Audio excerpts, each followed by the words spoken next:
News counter की शुरुआत राम मंदिर चढ़ावा चोरी से जुड़ी हुई खबरों के साथ करने जा रहे हैं, क्योंकि रामद्रोह के जो गुनहगार हैं उसकी एक्सक्लूसिव एसआईटी की रिपोर्ट में किन किन के नाम है वो आपको इस रिपोर्ट में बताएंगे।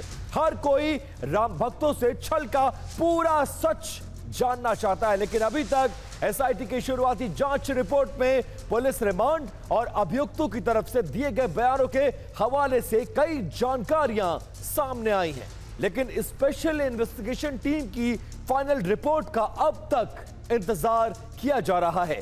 गठन के 32 दिन बाद भी एसआईटी की तरफ से आज अंतिम रिपोर्ट शासन को सौंपा जाना था, लेकिन सूत्र यह कह रहे हैं कि फाइनल रिपोर्ट आज नहीं सौंपी जाएगी, कुछ और वक्त एसआईटी को चाहिए।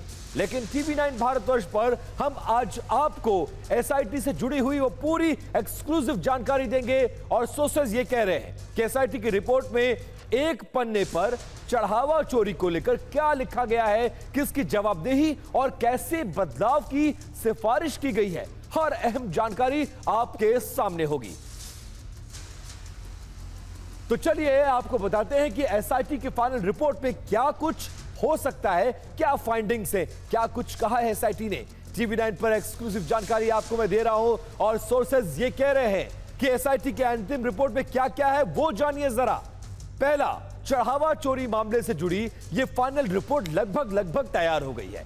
दूसरा, प्रबंधन में बदलाव की सिफारिश और जवाबदेही तय करने की इस पर सिफारिश की गई है। तीसरी बड़ी बात यह है कि चढ़ावे की काउंटिंग प्रक्रिया में खामियों पर खास फोकस किया जा रहा है। चौथी बात यह है कि रिपोर्ट में पूर्व ट्रस्टी अनिल मिश्रा का नाम शामिल हो सकता है। गणना प्रभारी सुभाष श्रीवास्तव का नाम भी रिपोर्ट में आ सकता है। छठवीं बड़ी बात यह है कि रिपोर्ट में बैंक अधिकारियों की लापरवाही पर कई तरह की बातें और रिकमेंडेशंस भी इसमें शामिल है। सातवां यह है कि एसओपी के पालन में लापरवाही पर जवाबदेही तय करने की ये पूरी सिफारिश एसआईटी के जांच रिपोर्ट में है। अब सवाल यह है कि क्या किसी बड़े पदाधिकारी का नाम भी इस रिपोर्ट में आ सकता है? क्या सिफारिश के अलावा भी रिपोर्ट में कुछ ऐसा होगा जिससे दूध का दूध और पानी का पानी हो जाएगा? क्योंकि सवाल बहुत बड़े छल का है, जिससे जुड़ी एक और एक्सक्लूसिव खबर हम आपको दिखाने जा रहे हैं।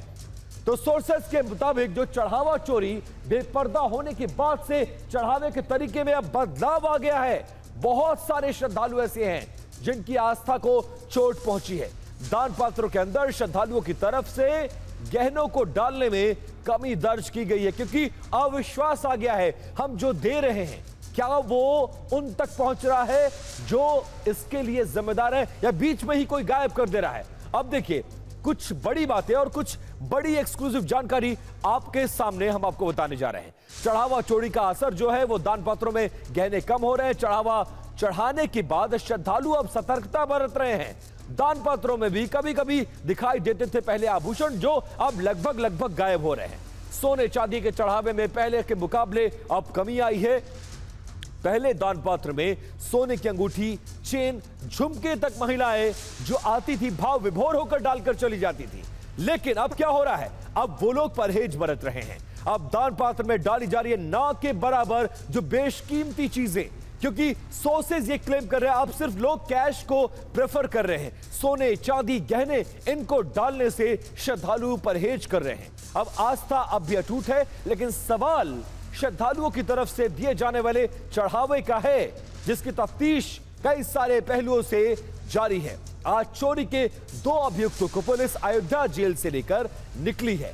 14 घंटे के रिमांड मिलने के बाद पुलिस दोनों अभियुक्तों को पुलिस लाइन फैजाबाद लेकर पहुंची। तस्वीरें आपके सामने हैं। गणना प्रभारी सुभाष श्रीवास्तव और रमाशंकर मिश्रा को रिमांड पर लिया गया है। सूत्रों के मुताबिक पहले इनसे पूछताछ होगी, इसके बाद इनसे कुछ और लोकेशन पर ले जाया जाएगा ताकि पूरी कहानी को विस्तार से समझा जा सके, कड़ियों को जोड़ा जा सके।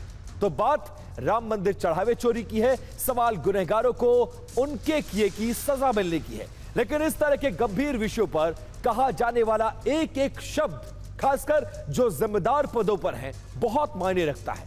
ऐसे में यूपी की सियासत के बहुत प्रमुख चेहरे, यूपी विधानसभा स्पीकर, 8 बार के विधायक, बीजेपी नेता सतीश महाना का एक बयान बहुत तेजी के साथ वायरल हो रहा है। पहले आपको वो सुनाते हैं कितने सीनियर लीडर क्या बातें कर रहे हैं, क्यों वायरल है और क्या उनसे यह अपेक्षा की जानी चाहिए। पहले सुनिए वो आप। लेकिन उन्हीं का जिनका पैसा चोरी हुआ, मुझे लगता है कि शायद उन्होंने श्रद्धा पूर्वक भाव के साथ भगवान के मंदिर में अर्पित नहीं किया होगा, इसलिए उनका पैसा चोरी हो गया। हमारा पैसा चोरी नहीं हुआ, हमारा पैसा मंदिर में लगा है और मंदिर का भव्य स्वरूप इस बात का प्रमाण है। अब श्रद्धालुओं की श्रद्धा का ठेका भी नेता ले रहे हैं। हालांकि यह बयान वायरल हुआ तो सतीश महाना बैकफुट पर आए, उसके बाद सफाई भी पेश की है। क्या कुछ सफाई में कहा है वो भी सुनना जरूरी है, जरा वो सुनिए। सतीश जी, एक आपका बयान बड़ा चर्चा का केंद्र बना हुआ है, जिसमें आप कह रहे हैं कि जिन्होंने राम मंदिर पे सच्ची श्रद्धा के साथ दान अर्पण नहीं किया, उनका पैसा चोरी हुआ है क्या? देखिए, वो मेरे को एक मित्र ने श्री दिग्विजय सिंह जी के रेफरेंस में वो बात पूछी थी। जब उन्होंने कहा कि हमारा पैसा वापस कर दिया जाए, तो मैं एक बात प्रश्न खड़ा करना चाहता हूँ। मैंने श्री दिग्विजय सिंह के बयान जी के ऊपर ही कहा था कि आप भी होंगे और बहुत सारे ऐसे लोग होंगे जो विभिन्न भगवान के तीर्थ स्थानों पर जाते होंगे और श्रद्धा पूर्वक भगवान के द्वारा दिया गया भगवान के चरणों में अपनी श्रद्धा के हिसाब से चढ़ाते होंगे। तो कोई जाके उनसे पैसा हिसाब मांग रहा है, वापस मांग रहा है क्या? तो उन्होंने वापस मांगा तो मैंने कहा कि वो उनका श्रद्धा से उन्होंने नहीं दिया होगा। अब जब विवाद बढ़ा है तो कांग्रेस के प्रवक्ता सुरेंद्र राजपूत ने सतीश महाना को घेरा है।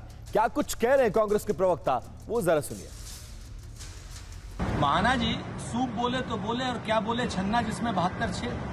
जब से आप विधानसभा अध्यक्ष बने हैं, कितनी बार रिनोवेशन कराया है आपने विधानसभा के अंदर का? कहीं उसमें भी चंदे का, चढ़ावे का, कोई कट का कोई मामला तो नहीं शामिल है? जितने लोग अपने घर के पर्दे नहीं बदलते, उतनी बार आप विधानसभा का लेआउट चेंज कर चुके हैं और आप चंदा चोरी पर और चढ़ावा चोरी पर ज्ञान दे रहे हैं और कह रहे हैं कि जिन करोड़ों श्रद्धालुओं का पैसा मंदिर के लोग खा गए हैं, जो ट्रस्ट के लोग खा गए हैं, भाजपा के लोग खा गए हैं, विश्व हिंदू परिषद के लोग खा गए हैं और संघ के लोग खा गए हैं, उनको बचाने के लिए आप श्रद्धालुओं को ही पापी बता दे रहे हैं। अब बात बयान की तो है ही, लेकिन ये किसकी तरफ से दिया गया है, कब कहा गया है, ये बहुत ज्यादा मायने रखता है। अब देखिए, चढ़ावा चोरी पर किसने विवादित बयान दिया, ये जानना जरूरी है। बीजेपी के नेता सतीश महाना यूपी विधानसभा के स्पीकर हैं। सतीश महाना 8 बार के विधायक हैं, कोई पहली बार के नेता नहीं है। कानपुर की महाराजपुर सीट से विधायक हैं सतीश महाना। उत्तर प्रदेश सरकार में पूर्व उद्योग मंत्री रह चुके हैं और वो इस तरह की बातें कर रहे हैं, इसलिए अब विवाद खड़ा होना बढ़ चुका है।